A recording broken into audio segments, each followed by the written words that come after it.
सभी का स्वागत है सी न्यूज़ भारत में। नमस्कार, मैं हूं रत्ना। वक्त हो गया है महाराष्ट्र बुलेटिन का। बात करेंगे हिंगोली की, जहां टोकाई सहकारी चीनी मिल की 24वीं वार्षिक आम बैठक धूमधाम से संपन्न हुई। आगे बात करेंगे गढ़चिरौली की, जहां माओवाद विरोधी अभियान में बड़ी सफलता मिली है, जिसमें नक्सल समर्थक को गिरफ्तार किया है। बात होगी नांदेड़ की, जहाँ गोदावरी बाढ़ के पानी से निकली बालाजी भगवान की रथ यात्रा। ऐसी तमाम खबरों पर विस्तार से चर्चा करेंगे इस बुलेटिन में। टोकाई सहकारी चीनी मिल की 24वीं वार्षिक आम बैठक धूमधाम और उत्साह के साथ संपन्न हुई। बैठक की शुरुआत टोकाई माता की प्रतिमा पूजन एवं देश के शहीद सैनिकों, कारखाने के दिवंगत सदस्यों और कर्मचारियों को श्रद्धांजलि देकर हुई। अध्यक्ष शिवाजी राव जाधव ने सदस्यों को संबोधित करते हुए बताया कि तुलजा भवानी कारखाने के साथ सहकारी समझौता हुआ है और किसी भी सदस्य की सदस्यता समाप्त नहीं की जाएगी।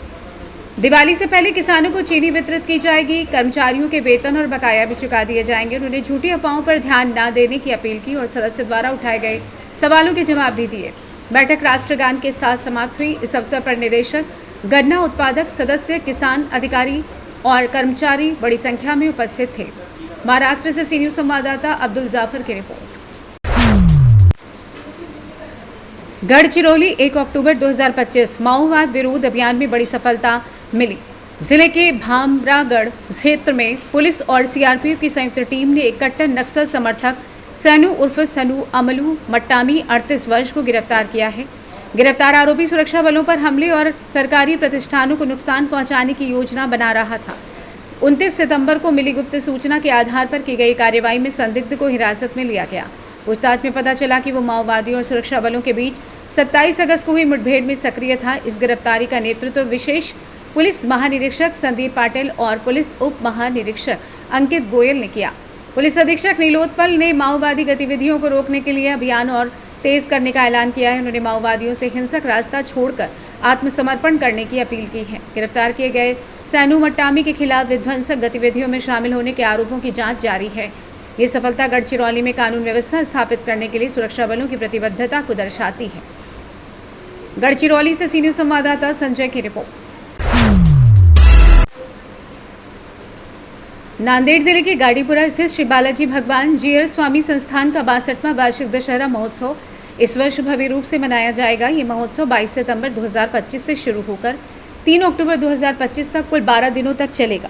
संस्थान के स्वामी वेंकटेशाचार्य महत्तम गुरु स्वामी लक्ष्मणाचार्य ने पत्रकारों से बातचीत के दौरान एक अनोखा प्रसंग साझा किया। उन्होंने बताया कि जब नांदेड़ की गोदावरी नदी में भीषण बाढ़ आई थी और पानी गाड़ीपुरा के पूरे परिसर में फैल गया था, तब भी श्री बालाजी भगवान की रथ यात्रा जारी रही। इस बाढ़ के पानी के बीच से ही रथ यात्रा निकाली गई थी। ये घटना भक्तों की गहरी आस्था के साथ साथ संस्थान की धार्मिक परंपराओं को बनाए रखने की दृढ़ प्रतिबद्धता को दर्शाती है, जो हर कठिनाई का सामना करने के लिए तैयार रहता है। श्री बालाजी भगवान की जय। श्रीमते रामानुजाय नमः। जीयर स्वामी संस्थान, श्री बालाजी मंदिर, गाड़ीपुरा, नांदेड़। इस संस्थान का ये वार्षिक ब्रह्मोत्सव 62वां वार्षिक ब्रह्मोत्सव है, जो बड़े ही धूमधाम से 22 सितंबर से 2 अक्टूबर तक मनाया जा रहा है। इस ब्रह्मोत्सव के प्रवर्तक, आदि संस्थापक हमारे परम पूज्य सद्गुरुदेव जीयर स्वामी संस्थान के संस्थापक परम पूज्य वैकुंठवासी स्वामी लक्ष्मणाचार्य जी महाराज थे। उन्होंने आज से 62 वर्ष पूर्व इस ब्रह्मोत्सव को प्रारंभ किया था और इस ब्रह्मोत्सव के संचालन में गढ़ी-मढ़ी राजपूत समाज का विशेष अनन्य सहयोग रहता है। दोनों के परस्पर समन्वय से यह कार्यक्रम बड़े ही सुचारू रूप से संपन्न होता है। इस कार्यक्रम के लिए दक्षिण भारत से हैदराबाद और तिरुपति से विद्वान ब्राह्मण आते हैं, जो कर्म कांड को संपन्न करते हैं। प्रत्येक दिवस प्रातःकाल रामचरितमानस का नवान्न पारायण होता है, यज्ञ और हवन होता है। सायंकाल में भगवान की पालकी शोभा यात्रा निकलती है। विशेष रूप से नांदेड़ में गोदावरी नदी का पानी जब विशेष रूप से बढ़ा, बाढ़ का रूप धारण किया, पूर आई, रास्ते भरे हुए थे, उस समय भी परंपराओं का निर्वाह करते हुए श्री बालाजी भगवान की पालकी और सवारी पानी से होकर के निकली। जो जो चित्र बहुत वायरल हुआ और महाराष्ट्र के कुछ टेलीविज़न चैनलों ने भी उसे दिखाया। ये अत्यंत सराहनीय है।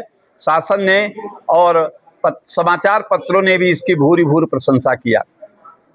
विशेष रूप से नवरात्र इस बार जब प्रारंभ हुआ, नवरात्र प्रारंभ के दूसरे दिन हमारे आचार्य महामंडलेश्वर 7वीं बार लोकसभा के खासदार, उत्तर प्रदेश से खासदार, राम जन्मभूमि आंदोलन के अग्रणी पुरोधा, हिंदू हृदय सम्राट डॉक्टर स्वामी साक्षी जी महाराज विशेष रूप से यहाँ पर पधारे थे और उनके हाथों भक्तों का और विशेष रूप से विशिष्ट लोगों का उनका सम्मान किया गया था। उनका संबोधन और महाराष्ट्र नांदेड़ से सी न्यूज संवाददाता भारत बानरी की रिपोर्ट।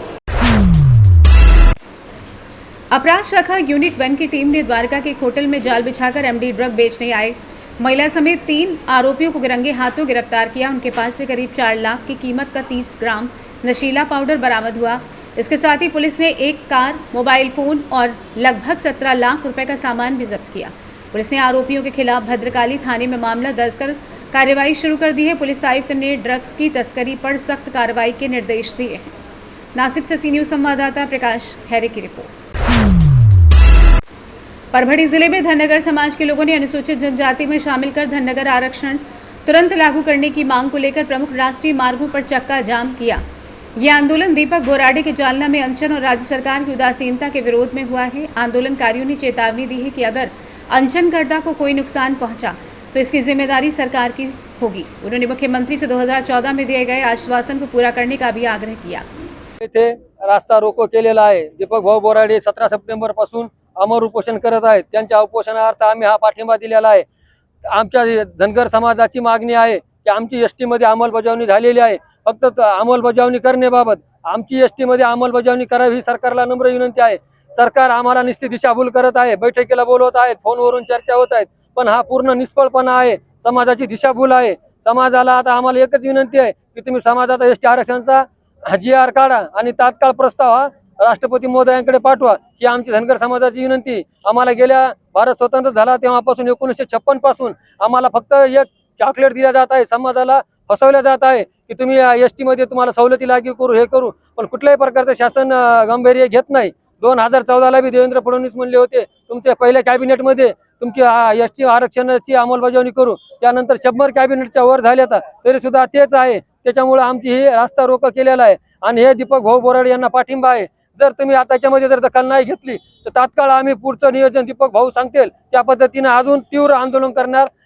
दीपक भाऊ बोराडे यांच्या आदेशानुसार पेडगाव फाट्यावर धनगर समाजाच्या वतीने रस्ता रोको आंदोलन करण्यात आलेलं आहे। या मागणीसाठी सर्व थरातून समता परिषदेच्या वतीनं या धनगर समाजाच्या एसटी आरक्षणाबद्दल आम्ही सर्व समता परिषद कार्यकर्ते, सर्व बांधव आम्ही त्यांना जाहीर पाठिंबा देत आहोत। ही मागणी खूप जुनी आहे। बाबासाहेब आंबेडकर यांनी घटनेच्या माध्यमातून सुद्धा धनगर समाजाला एसटी मध्ये आरक्षण दिलेलं आहे, पण ह्या सत्ताधारी लोकांनी जाणून बुजून या वर्गाकडे लक्ष केलेलं आहे, म्हणजे दुर्लक्ष केलेलं आहे। धनगड हा अपभ्रंश, म्हणजे धनगर समाज हा ओरिजिनल धनगर समाज आहे, पण त्याचं धनगड हा अपभ्रंश झालेला आहे। ही दुरुस्ती करून देवेंद्र फडणवीस साहेबांनी या धनगर समाजाचा अंत पावणे आणि एसटी आरक्षणामध्ये अंमलबजावणी करावी धनगर समाजाची आणि या सर्व समाजाचा रोष न पत्करता आणि त्याचा अंत न पाहता हे एसटी मध्ये आरक्षण देण्यात यावं हे शासना। परभणी महाराष्ट्र से सी न्यूज संवाददाता रामकिशन ठोंबरे की रिपोर्ट। फिलहाल इस बुलेटिन में बस इतना ही। देश और दुनिया की तमाम बड़ी खबरों के लिए देखते रहिए सी न्यूज़ भारत।